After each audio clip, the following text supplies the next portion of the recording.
Hallo freunde und willkommen. Thank you so much for joining me again today. My name is Nate if it's your first time joining me, and I have another reaction video for you dealing with driving in Germany versus driving in the United States. Now, I've said in the past that I wanted to do a video like this. I came across this one from a channel that I have watched for quite a while now. It's an American couple who live in Germany. They are called the Black Forrest Family. I will leave a link down below in the description to their channel. I highly recommend you check it out. They post a lot of great videos, a lot of very informative videos about living in Germany and the nuances and differences between there and the United States. Now, one little thing on top of that before I get started, I'd like to let everybody know that my wife and family and I are going to Germany in June. We booked our tickets. We're leaving the first part of June. My boys and I will be there for 2 weeks, and my wife will actually be there for about a month. She wants to stay a little longer to help her sister out with their mom and dad and family things. So we are so excited to finally get back to Germany. And while in Germany, my wife and I are going to take a little 3-day excursion by ourselves, and we are going to go visit Grindelwald, Switzerland. If you haven't heard of that place, Google it. It is absolutely stunning. It is also the home of the Eiger, which is a famous mountaineering mountain in the Alps. A lot of climbers go up there and they climb the north face of the Eiger. You can also watch a lot of videos on YouTube about it. I believe it was climbed first in the 1930s, but now it is a regular hotspot like Everest or K2, that sort of thing. So we are really excited to go visit another country. I'm going to check off another one from the list. My wife has been there, but it's been, I think she was 5 or so the last time she was there. So it'll be new for both of us. We are really excited. So I'm going to stop saying excited, and we are going to watch this video.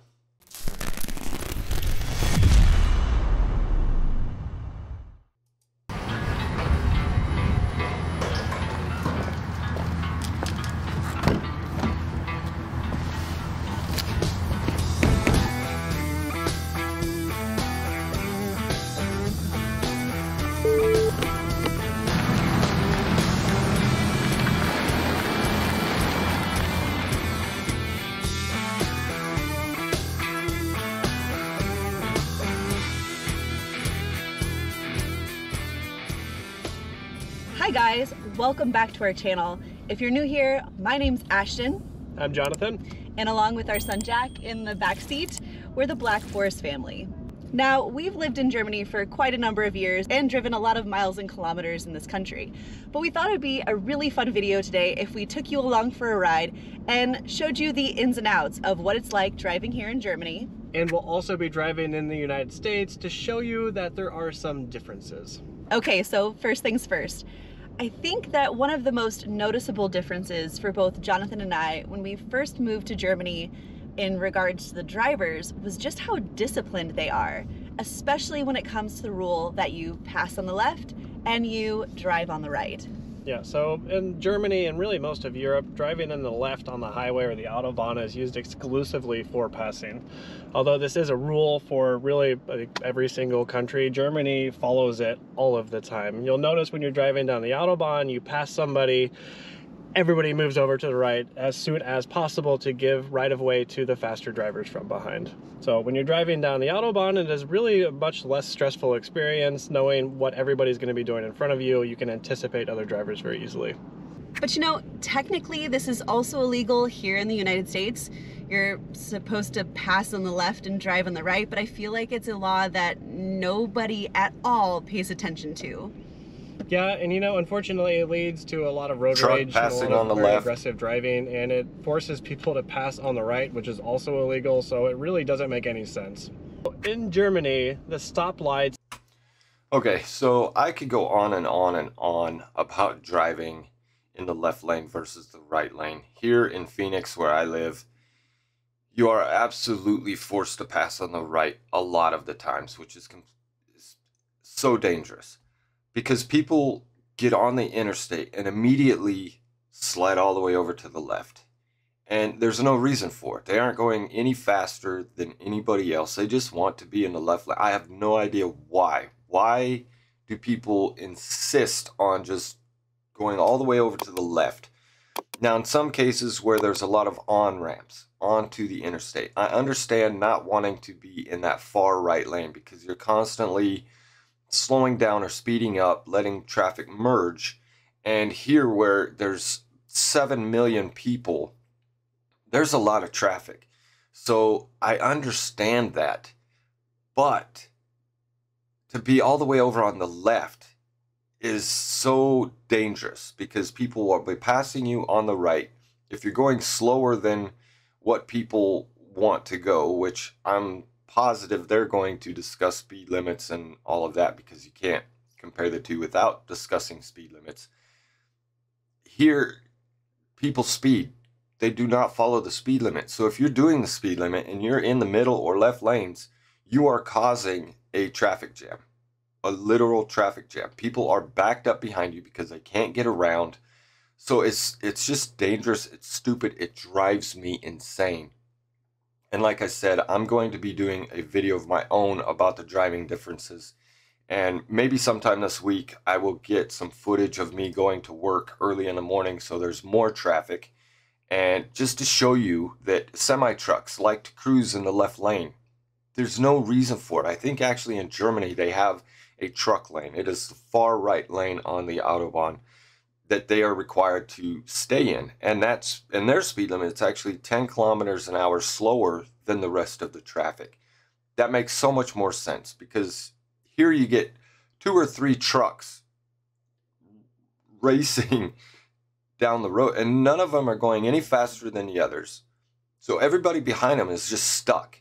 So to drive in the left lane constantly just drives me nuts. Now I do quite a bit in the left lane because I'm either on my motorcycle and I'm in the HOV lane, which is the carpool lane, but it's actually an emissions lane, so carpooling, that sort of thing.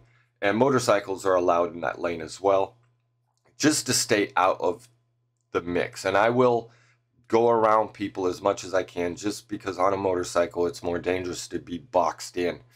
But it's just so ridiculous how people just they don't care, I guess, is the bottom line.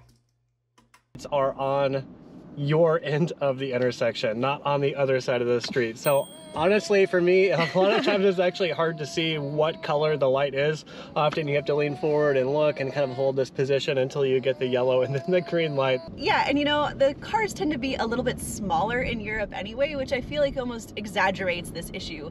When you're in a tiny car and you're right at the line of the intersection, you're really usually reaching your neck up to make sure that you can see it properly. So in the United States, stoplights are wonderful. They are on the other side of the intersection, meaning I can just sit here comfortably relaxed in my seat and I can perfectly see whether they're red, yellow, or green. Yeah, so I think if there's actually a ranking going on what Germany wins and what the United States wins at, I think largely for driving, it's much better in Germany, but this is the one thing about driving in the United States that, to me, it makes a lot of sense. It's so much better. I wouldn't say that is the only thing that... Okay, for this one, I see their point. But I'm going to throw another idea out there, and that is that intersections are not always straightforward. They are not always a cross, traffic this way, traffic this way. Sometimes there is a multiple lanes coming in, 5 or more even. And I've actually been confused here in the United States coming up to an intersection that has roads that angle off. They aren't a straight 90 degrees. And if the light is on the other side, I'm not always 100% sure if that is actually for me. That could be this traffic coming this way or this traffic going this way. And I've actually been at an intersection where it's green, but whose green is it? And I feel like if the light was at the front of each of those intersections, that traffic knows for sure that is my green light or that is my red light or whatever. So I understand the difficulty of, like, if you pull up too far and the light's above you, if you don't have a sunroof in your car, you're kind of looking around. However, I'm pretty sure that if you don't go right away on a green light, the person behind you will politely let you know that it is time to go. America does better with driving. It is also turning right on red. Okay, yeah, fair. That's a fair point. For example, right now the light is red. I just looked to my left to see if anybody's coming. There are quite a few cars coming, but when nobody's coming, I'm free to just continue on my journey, turn right and go. Look at that, the light is red. I am free and clear to go. Nobody's coming. I'm not crossing traffic. I'm not getting in anybody's way. Why is this not something that other countries pick up? It seems perfectly safe to me. Americans beware. You cannot turn right on red unless otherwise indicated. So if you come up to a red light, nobody's coming, you just have to sit and wait. All right, so next up on... Okay, this one, I see where they're going. And I see where they're coming from, because it is convenient to be able to turn right on red. However, not all places here in the US you can turn right on red. Some intersections have signs that say no right turn on red or whatever. The problem I see with it is that people will pull all the way up through the crosswalk to be able to see around the traffic on their left and to look down the road to see if anybody's coming. One of my biggest pet peeves is people pulling all the way through the crosswalk. You're blocking a pedestrian right-of-way. And if you do that to turn right on red, then if somebody's trying to cross, they can't. They're either walking in front of the vehicle, which is dangerous because you're forcing them out into traffic. They're walking between cars, which is also very dangerous.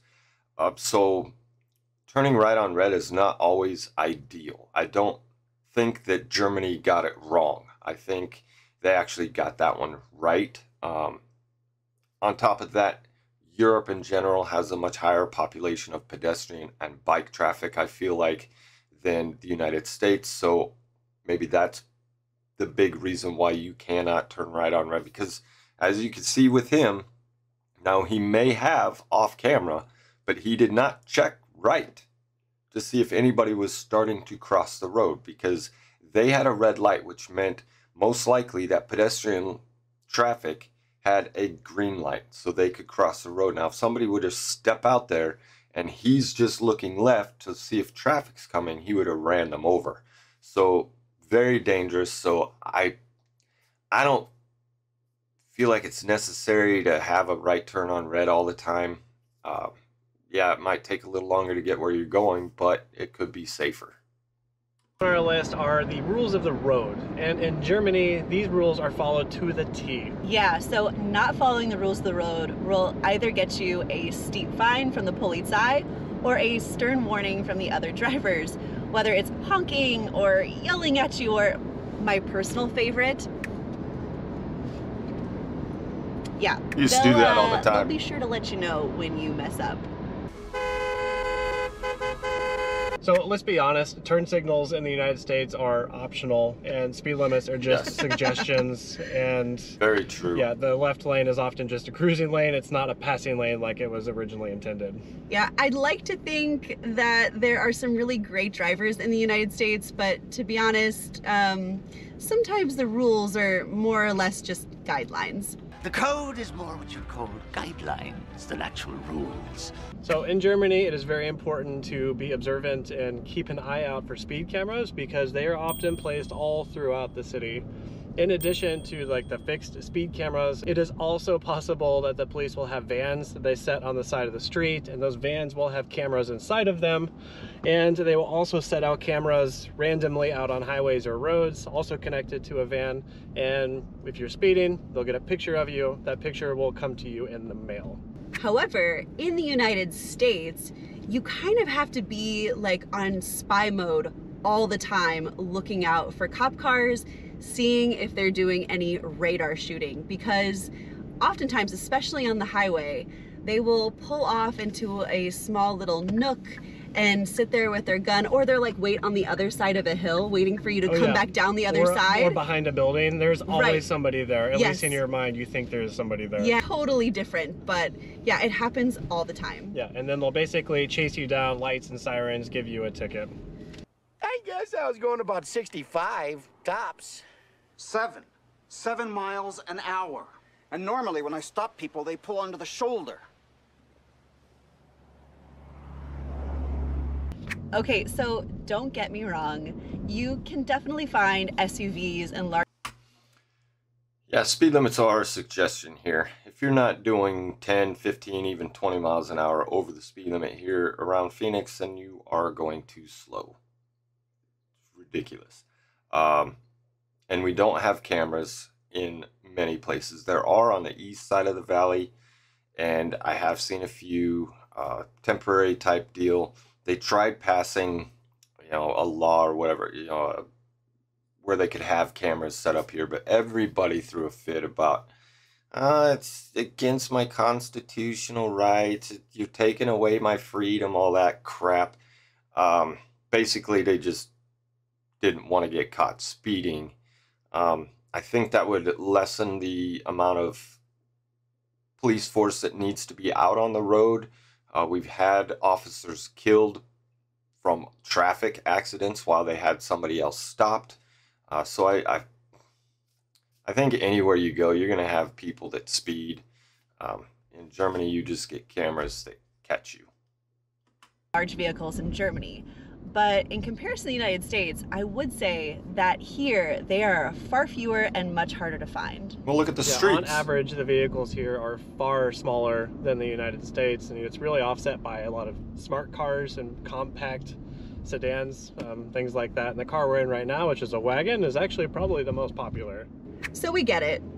Everything is bigger in the United States. The houses, the people to some extent, and the cars are definitely no exception. Yeah, in the United States, they're often massive trucks, massive SUVs, and it's not just having a truck that's enough. Many people will modify the trucks, lift them, put bigger tires on them, all over the place. You'll see this everywhere. Yeah, I grew up in the country, and very much having a giant pickup truck with big mud tires was definitely a status symbol. What is that? That? It's my ladder. You bought something you can't get into or out of without a ladder? It's very high up. Hammond, that's the worst thing I've ever seen. It's brilliant. Look at it. So, yeah, and I mean, even now we're here in Kansas City. It's definitely not the country, but it's still the Midwest, and you're gonna see big pickup trucks everywhere you go. All over the place, and full-size SUVs. Okay, so I know You find them everywhere, here in Phoenix too, and I think it's the bigger their truck, the smaller their, it's just stupid, in my opinion. You whatever, to each their own, but I think actually in Germany as well, and correct me if I am wrong, but I believe that you can't even have your tire extending beyond the body of the car. Tires have to be inside the body line of the car, and makes good sense because their streets are so small. They aren't made for big trucks. They were made actually for horse and buggy and people walking, not cars. But if your tires are sticking out from either side of your vehicle, that even lessens the room for you to pass on these tiny streets. And it's the same people with these huge jacked up trucks that are complaining about gas prices right now too. So there's that. it's a bit ironic with this next point because we're driving in a car, but actually driving in general, especially in large cities, is a lot less frequent as it is in the United States, because in Europe, cities are a lot more dense. It's much more common that if you drive to a large parking structure or a parking lot, and then you get out and walk to all of your destinations. So as Ashton said, driving in Germany isn't really all that common when you're trying to go just place to place and do some shopping, especially in the city center. And for me, this is often a very stressful experience, and I would rather just go by bike or by foot or with public transit, because the parking spaces are often very hard to come by. On the weekends, the parking structures are usually filled. You have to stop and wait outside until somebody leaves, and then you can go in and try to find that spot. So there's one thing you need to be aware of in Germany, and that's the roads are very, very tight. Yeah. Oh my goodness. It's very common that roads will be one way. They barely fit the width of a car, and also people drive mirror to mirror at 30 kilometers an hour through villages frequently. It can often be a very stressful experience when you're not used to it. Yeah, I actually would think that by American standards, oftentimes roads that are two ways for two vehicles, these roads would be considered a one-way street in the United States. Yeah. Yeah, so the streets in the United States, they're massive. Yeah, and as you've seen, the vehicles in the United States are often quite large, so there is plenty of space to navigate them around. Okay, so I'm a car. They are very true with that one. The streets are so much more narrow in Europe in general than they are here in the United States. And that's one thing that I noticed while living over there, was just you could have a two-way road, parking on both sides, and still have, you know, traffic trying to get through. And if you notice on that one shot of him pulling over, that happens quite often. If there's cars parked, they're staggered. So then there's room for this person to slide over. So this guy who has no room to slide over has the right of way, and then you go around that next car. I've also been in towns where the parking stripes, where, you know, they mark off the parking spot, is actually halfway up on the sidewalk. So you pull actually on the sidewalk, and which leaves a little bit more room for the traffic to drive through. Again, these streets weren't made for large automobiles, even small automobiles. They were made for horse and buggy and, you know, foot traffic. So it's just something you have to get used to. And the streets here are huge, but I think they're big sometimes needlessly, where they could add bike lanes or something on either side. They don't. It's just this massive shoulder of the road or whatever. So that is a difference there. Guy, one of my favorite things about being here and driving is the lack of speed limits on the Autobahn. I know not all of the Autobahn is unlimited. A good percentage of it does have an actual speed limit, but for gearheads or people like me who love cars and driving, it is quite the experience. Yeah, and as a passenger, I can only say it is quite something to get used to when he floors it. Jeez. Oh, I don't think that's ever gonna get old. Yeah, but that brings up another interesting point about speed limits. Germany and all European countries have default speed limits. There are not always speed limits posted where you are. When you approach a city, for example, you'll see the city limit sign, and that city limit sign automatically means you need to be driving 50 kilometers an hour. So it's not like the United States where you'll actually see posted speed limits. Germany, you need to know what they are before you get there. And if you don't know, do what I do and just follow the person in front of you, because they are probably following the rules, but make sure they have a German license plate. However, speed limits in the United States are actually quite conservative, particularly on the highway. In Illinois, where I'm from, the speed limit is 70 miles an hour, but here in Kansas, it's 75 miles an hour. But even with that addition, it's really only about 120 kilometers per hour. Yeah, which really isn't very fast. And I think the other important point here is, like, Germany, for example, has default speed limits, whether you're on a highway, city, rural area. And in the United States, you need to follow the posted speed limits because they can vary greatly wherever you are. However, if you're on the highway and nothing's posted, it is a default 55 miles an hour. So as a cyclist, one of the things... Also, I believe here in the US, if you're in a residential area and there's no speed limit sign, I believe the default is 25 or 30 miles an hour. But going to the speed limit, they are conservative here in a lot of places in the US on the interstates. But I feel like that's for a good reason, because the roads just aren't made like they are in Europe. Now, I believe it was President Eisenhower that saw the Autobahn system and came back and modeled the interstate system after that. But they just aren't made the same.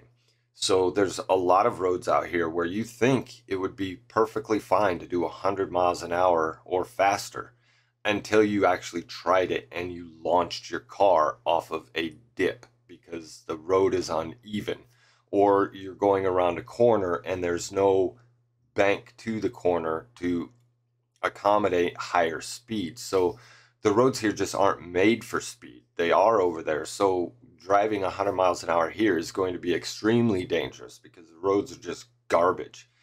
Not to say there aren't garbage roads in Germany. I've been on a few sections of Autobahn where I thought, wow, this is bumpy. But in a lot of those places, there are usually speed limits where it forces you to slow down. Now, I think 130 kilometers per hour is somewhere, 70 to 80 miles an hour. I think 80 is about 130 kilometers per hour. So by default, it's relatively the same as here in the United States. But in those areas where there aren't any, it is fun. Things I love most about being here is how safe I feel on a bicycle. There are often bike lanes scattered all through cities. There's separated bike lanes really all over the place.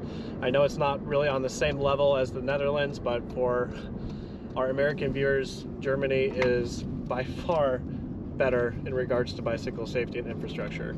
And actually, like we said in our cycling in Germany video, one of the things that I actually find that makes me feel so much safer on the road is that I think that German drivers legitimately look for bicycles, at least a lot more frequently. Especially if they're turning left or right on a road, they're going to look to see if a bicycle is coming before they make that turn. Yeah, they're always going to be anticipating a bicycle there. The United States, although they are building some bicycle infrastructure, they have a long way to go. There are often bike lanes like sharrows, basically, that are painted on the road that they should be sectioning bicycles and vehicles. However, from my experience while riding and driving, people just use them as like suggested turning lanes, which is not what they're there for. But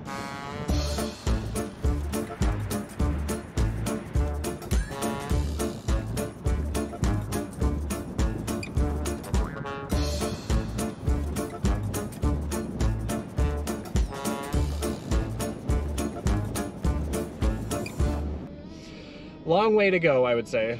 Okay.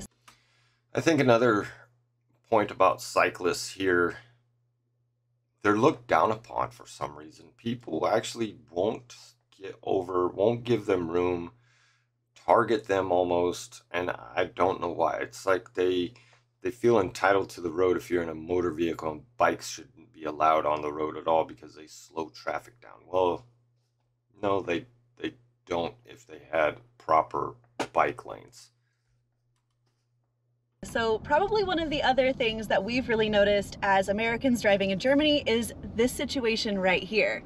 We're pulling up to a four-way stop, and in Germany, rather than having a stop sign, it is rechts vor links. So the person on the right has right of way. Now, of course, in Germany as well, they have a lot of roundabouts. Every once in a while, you will see a stop sign. But this etiquette of approaching an intersection and always giving right of way to the person on the right was actually something that was quite new for us. So United States has four-way stops or three-way stops with stop signs, and the way these work is you race to the stop sign, the first person there gets to go first.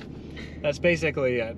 Yeah, I'd like to say that driver's education taught us that there is an etiquette to this, but in reality, it's usually either whoever is there first gets to go first, or what happens more frequently, the person with the bigger car forces their way into first place. Yeah, and these intersections will almost always have stop signs. Like, that's an important thing to point out too. Okay, so... And people still don't know how to stop properly or go properly at four-way stops here in the States. One person will go and the person behind them will piggyback them through the intersection. They cut in line, go before they should go. So you're constantly worrying about are they really going to stop? Are they, and there are intersections here in residential areas that don't have stop signs at all. And I'm always afraid of those intersections because I just assume that whoever's coming from either direction, they're just not going to stop. So I will stop for them, and 99% of the time I'm right They just don't even slow down. They just keep going. So I think also in Germany, they may not have a stop sign, but if there's a solid, thick white line across your lane of the road, that's also an indication that you need to stop. Somebody correct me if I'm wrong, but I believe there's a small town where my wife's from, and I've seen them there, and I believe she told me once that you should probably stop there, because even though there's no stop sign. One of the other differences as an American who now drives in Germany, I was actually really surprised to learn that the driving age in Germany is 18. I don't know, I guess I just have kind of found that the whole getting your driver's license and your first car, it's such a rite of passage in the United States, but it doesn't really seem to hold the same value here in Germany. So in the United States, driving ages are quite young, actually. I was 14 years old and I had a driving permit, meaning I could drive around with my mom, but 14 years old. And when I turned 16, I was allowed to get a driver's license and drive around by myself. Get out, boys! I'm gonna R-U-N-N-O-F-T! Yeah, it's actually kind of scary. I feel like when I was 16 and I got my driver's license, I felt so old, but now that I'm an adult and I see these just children that look like babies behind the wheel, it's quite alarming as a parent. Yeah, looking back on it now, like I can't believe 14 years old is legal. I sound like such a parent right now. Okay, so the difference is, in the United States, people treat driving as a right. And in Europe, they treat it as a privilege. And so there's a completely different mindset about driving in general. I think we should raise the driving age here and require a driving school of some sort.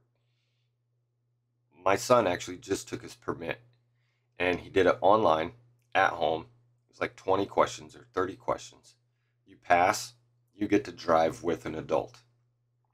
Now, his older brother did the same thing, and then when he got his actual driving license, he drove with an instructor, with somebody from the DMV, and they just drove down the street, went into a place, turned around, and drove back. That's it. They did not have to go through nighttime driving or in the rain or on the interstate or in congested areas where they do in Germany. They have a driving school. It's a month long. It costs a lot of money. I think my wife paid like the equivalent of about $2,000 for hers. But they're required to have classroom training and on-the-road training in different scenarios. Autobahn, city, small towns, at night, during the day, in the rain. So they have a more full understanding of what it means to get behind the wheel of a 2,000-pound vehicle, which is very dangerous. Here, it's no big deal, and I think that's why we have a lot of people that just can't drive, because they really don't know how to drive. Last but not least, I think we should actually talk about the differences in getting a driver's license and the requirements that go along with it here in Germany.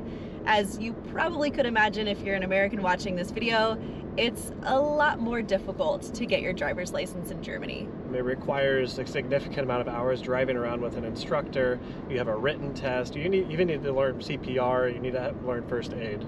Oh, I didn't know that part. Interestingly enough, you actually take driving lessons with a certified driving instructor from a third-party company in Germany. You'll see them driving all around town in their like well-marked vehicles, but they're actually like a separate company and separate entity altogether.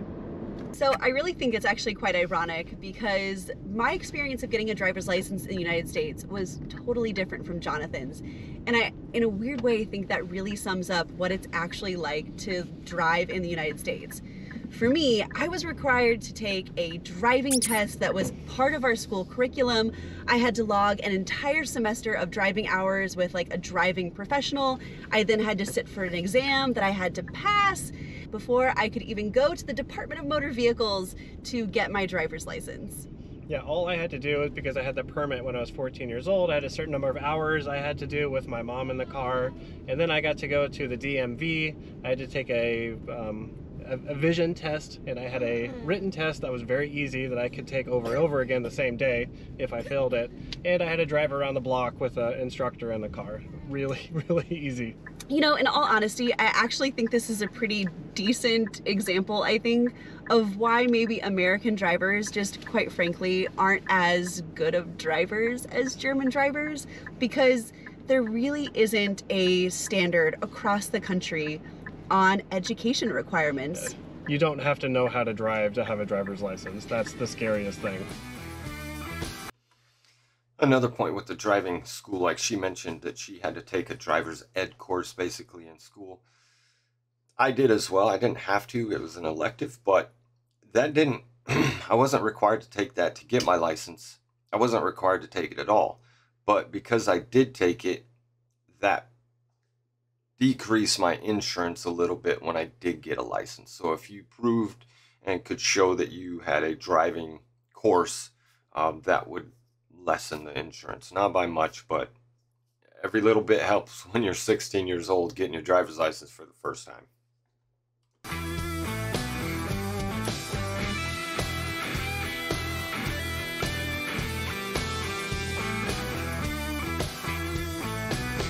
Alright guys, thank you so much for riding along with us today on this video. We hope that you found it to be kind of fun to just see what the differences between driving in Germany and driving here in the United States exactly are. Yep, and if you liked what you saw today, be sure to hit that thumbs up button. And for more content from the Black Forrest family, hit that subscribe button. So, until next time. Bis bald. Cheers! Alright, so overall I really enjoyed that video. They had a lot of good points. Again, I'm going to do my own version of this driving comparison. I like how they did that and they split it up between driving here and driving in Germany and just did it linear, if you will, you know, in line there instead of one whole section here and then a whole section there. That probably took some planning to do that, but very well done. Like I said earlier, I really enjoy their videos, and if you have any differences that weren't mentioned, if you've driven both in Germany and in the United States, drop a comment down below. I love to hear about all those, and like I said, I'm going to be doing my own. Maybe this week I'll get the bike out and go out and get some footage of a bunch of idiots on the road here in Phoenix. So again, thank you so much for watching. I hope you enjoyed, and until next time, I will catch you later. Bye.